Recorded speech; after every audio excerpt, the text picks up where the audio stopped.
Hey, everybody. Sometimes things just strike you. Sometimes things just hit you like a bullet, like a lightning bolt, like something else that would ordinarily cause damage. But then in this case, I'm meaning it hits you with force and makes you realize something that you'd never realized before. And you realize also, why did I never realize this before? This was right in front of my face this whole time, and I never thought about it. And all these years, it's been there. It's been right there, and I never even realized it. Well, I had that experience today.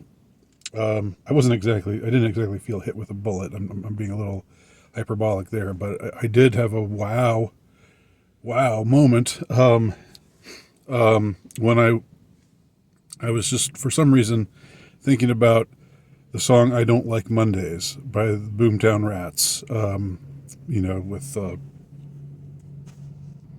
With their front man Bob Geldof, and more about him in a moment. I don't know why that song was occurring to me. I don't know why it was going through my mind, but I was thinking about it, and I was thinking the very first line of that song mentions a silicon chip inside her head, doesn't it? The opening line of the song, "I Don't Like Mondays," mentions the silicone chip inside her head gets switched to overdrive, or gets switched to overload. Now, this song, "I Don't Like Mondays," you can listen to it if you want to. I mean, I like the song. I think it's an interesting song. It's catchy. It's ironic, but also powerful. All of that. So, just speaking in a purely artistic sense, I think it's a good song, an interesting song, a cool song. But uh, but why? How did I go? How did we go all these years? Unless I'm wrong, unless this has been discussed somewhere else that I'm not aware of. Um, which it hasn't crossed my transom, if you will, but it doesn't mean it hasn't happened. So feel free to tell me that so and so discusses it here or there. Um, but the song is about a real life event, a real life tragedy. It's about one of the earliest mass school shootings that ever took place, and it's the what happened, I believe, sometime in the mid '70s, and I think it was in California. Um, you can look up, you can find all the details yourself somewhere. The details aren't so important as the fact of that it happened and that the song is based on it. But there was a teenage girl uh, who was a little strange, a little deranged, apparently, and who just one Monday picked up a gun or got a gun and went to an elementary school and shot a bunch of kids. And I just was reading, I think she killed the principal and the custodian and injured like seven elementary school aged kids. And when asked why she did it, she said, it's because I don't like Mondays. Um, so, I mean, right there, you've got a a mystery. Well, I mean, it's either you've got either the story of somebody who's just psychologically scrambled, or just absolutely sociopathic. But even sociopaths, don't necessarily just go out of their way to try to kill a bunch of kids, because they know they'll probably be caught and put in jail. And most sociopaths are more, practical thinking than that. But this teenage girl, whoever she was, just said, She decided to shoot up the school because injure these children and murder these two adults because she didn't like Mondays. Now, so that was the event that the song is based on. The Boomtown Rats were fronted by Bob Geldof. Bob Geldof became famous in the 80s as like he was seen as this for a while as this really saintly figure because he was the one who he was the guy in the music business who decided we need to help all these starving Africans, and he started Band Aid, their song "Do You Know It's Christmas?" Do They Know It's Christmas? And then he organized Live Aid in like '85 or so, and the proceeds they raised were supposed to help people who were starving in Africa. So he was seen as a saint. He was knighted by the Queen, but Bob Geldof, I think definitely glowed. I think he was definitely somebody who was an insider, who had connections, and who there was certainly a dark side to him. And I think this has been discussed. I'm not going to concern myself too much with it here, but we know, at least from the testimony of some people, that he might have, or the rumors are, I'll just say allegedly, he might have put a hit out on Michael Hutchence of In Excess and made his death look like, autoerotic asphyxiation, because he died. The allegation was that he died in his hotel room, hanging from a belt, trying to get a better orgasm.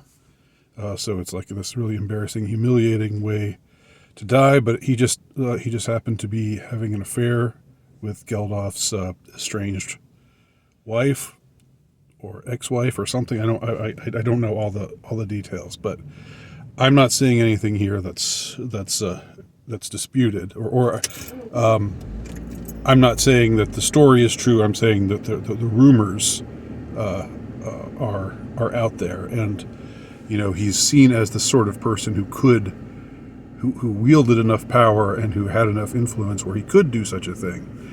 And I believe a few years ago, Bob Geldof's daughter supposedly died at her own hand, and it came out she was a member of Ordo Templi Orientis, the OTO, one of these sinister secret societies,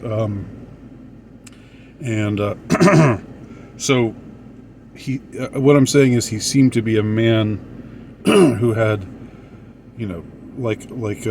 like Jimmy Savile. Not saying that he's guilty of the things that Jimmy Savile was guilty of, but he seemed to be a Jimmy Savile kind of figure insofar as, having this big influence in showbiz, in British. I guess he was Irish, but in the British Isles, the UK, entertainment industry. So he's got connections. He's got. I think there's enough about him to say that he's an insider. I'm not offering any solid conclusions. I'm just saying what others have said. Okay, and he's the man who wrote the song. Okay, and sang it. He was the band leader of the Boomtown Rats. So let me read all the lyrics to this song, which is about this, again, mass shooting event that actually happened. The first verse is, "The silicone chip inside her head gets switched to overload, and nobody's going to go to school today. She's going to make them stay at home. And Daddy doesn't understand it. He's always said she was good as gold. He can see no reasons because there are no reasons. What reasons do you need to be shown? Tell me why I don't like Mondays. Tell me why I don't like Mondays. I want to shoot the whole day down. The telex machine is kept so clean, and it types to a waiting world. And mother feels so shocked father's world is rocked, and their thoughts turn to their own little girl. Sweet 16, ain't that peachy keen? Now that ain't so neat to admit defeat. They can see no reasons because there are no reasons. What reasons do you need? Tell me why I don't like Mondays. I want to shoot the whole day down. Third verse. And all the playing stopped in the playground now. She wants to play with the toys a while. And school's out early, and soon we'll be learning, and the lesson today is how to die. And then the bullhorn crackles and the captain tackles with the problems of the hows and whys, and he can see no reasons because there are no reasons. What reasons do you need to die? And then first verse repeats. The silicone chip inside her head gets switched to overload, and nobody's going to go to school today. She's going to make them stay at home.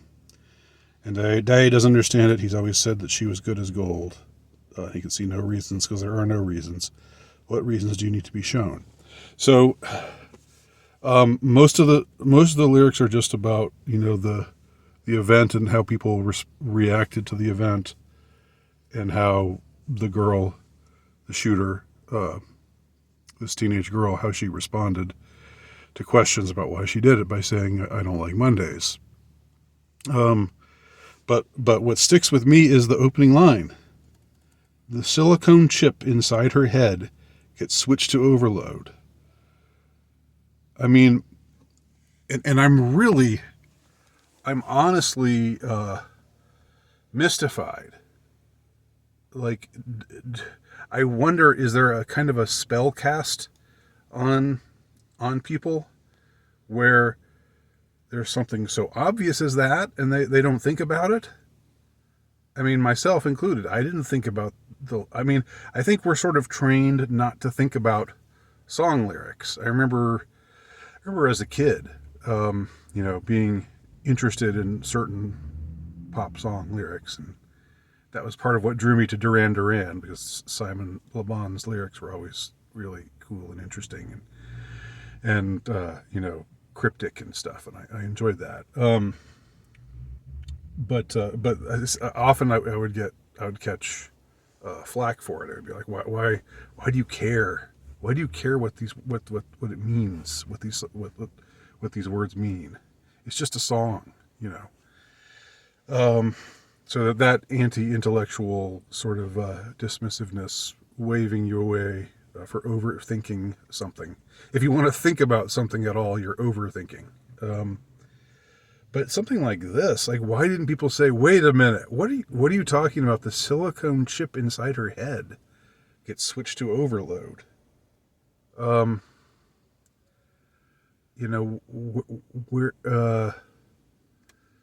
is suggestive.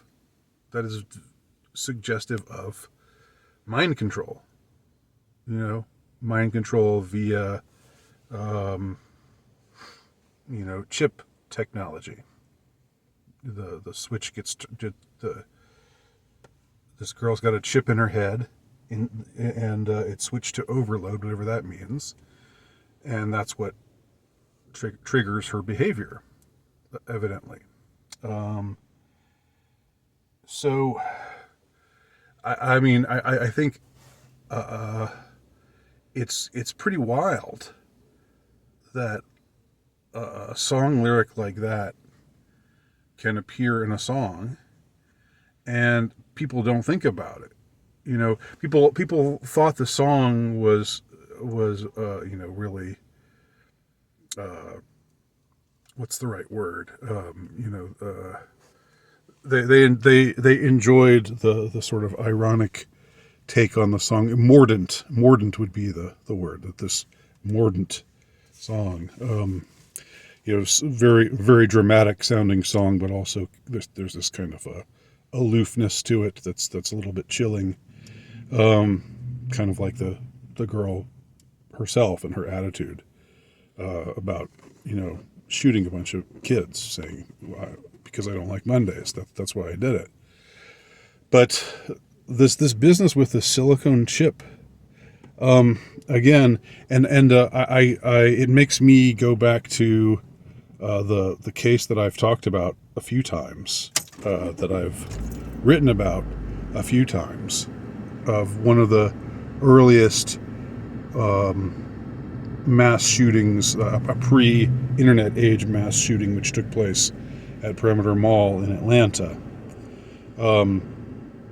which I remember happening in April of 1990, and I recall when it happened, and it just sort of came and went, because back then, there were no chat boards, there was no social media, news stories didn't get bounced around by people. It was just in the headlines one day, and then it's gone, and people forgot about it. But that's a case in which, without rehashing everything that I discuss in those articles, and I encourage you to go to my Substack page and read those articles. That's a case involving a man who claimed he'd had a chip or an electronic device inserted into him. Another mass shooting. So here it's like, all this stuff, like even now people say, oh, chip technology. You actually believe that there's such a thing as chips, that people get chipped? Well, yeah, chipping is a technology that has been around for a long time. Animals are chipped in the wild. If people studying animals want to keep track of them, they chip them. Or dogs are chipped, to keep so that their owners can keep track of them, so they won't get lost. That sort of thing. But here, as early as 1979, this mention of a silicone chip inside her head, in reference to this real mass murder that happened, that just got dismissed as this random occurrence by this, schizo girl, who was off her rocker. I don't know. I just find it. I guess I should end this video because I'm just repeating myself now. I want to emphasize my incredulity at the fact that something like this has been a part of popular culture since 1979. It's not the hugest song ever. It's not. It wasn't a major hit on these shores. I think it might have been in England, but it's a song that's known, and yet all this time nobody thought about, what did you mean by that opening line? Why did you open the song by saying the silicone chip inside her head gets switched to overdrive? Who's switching the chip? Who put the chip inside her head? And who's switching it to overdrive, and why? Those are the obvious questions that nobody asked. And I'm amazed that I have never asked those questions myself until now. So that's where I'll end this video. Leave your thoughts below. Thank you very much for watching.